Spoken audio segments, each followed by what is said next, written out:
Bir probleminiz çıktığı zaman ilk olarak kime müracaat edirsiniz? Habil Aliyev İstanbul Üniversitesi İqtisad Fakültesi 1-ci sinifdə oxuyuram.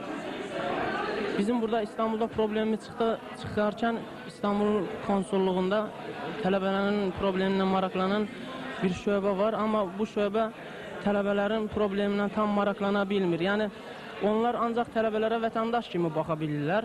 Əslində isə bizim əsas tələbələrin təmsilçisi Ankara'da oturur İsmail bəy. Onun da çox çətindir. Türkiyə boyda şəhərdə, Türkiyənin hər şəhərində Azərbaycanlı tələbələr var. Bu tələbələrin hamısının problemindən maraqlanmaq, onların çox çətinliklərini çözmək onun üçün çox problemdir. Çünki hər gün gərək bir şəhərə getsin, Ankaradakı işlər də qalır. Elə çıxır ki, sizin bir tək təmsilçiniz var, o da Ankara'da oturur. O da Ankara'da oturur. Özbəkistanın mən bir faktı deyim, Özbəkistanın cəmi 400 tələbəsi var, hər 50 tələbəyə bir təmsilçi var. O da tələbələrin qaldığı yataqxanada daimi nəzarət edir tələbələr. Tələbələr istər-istəməz İstanbul kimi böyük şəhərdir. O qədər əyləncələr var, hər şey var. Oxumağa nə qədər meyil eləməsələr də orada bir çəkinəcəkli yeri olur. Yəni dərslər çox başarılı olur. Uşaqlar, bildiyimiz qədərilə Türkiyədə kitablar çox bahalıdır. Bu kitab problemini necə həll edirsiniz? Nüşabə Rzayeva, İstanbul Üniversitesi Siyasal Bilgilər Fakültesi 2-ci kursda oxuyuram.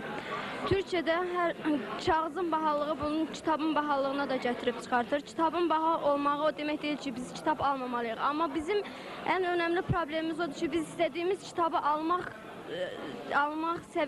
almaq durumunda deyilik. Bu isə bizim gələcəkdə güclü bir potensial kimi yetişməmizə mane olur. Biz xahiş edərdik ki, bu kitab problemi ilə bağlı olaraq Azərbaycan Təhsil Nazirliyi Türkiyə ilə bir əlaqə düzəltsin, bu problem həll olunsun. Hətta elə tələbələrimiz var ki, gündəlik dərs kitablarını ala bilmirlər. Bu isə onların gündəlik təhsil sistemində dərslərdən geri qalmasına səbəb olur. Dövlət sizi kitab təmin eləmirmiş dövlət? Xeyr, dövlət bizi kitab problemi təmin eləmir. Təmin eləmir.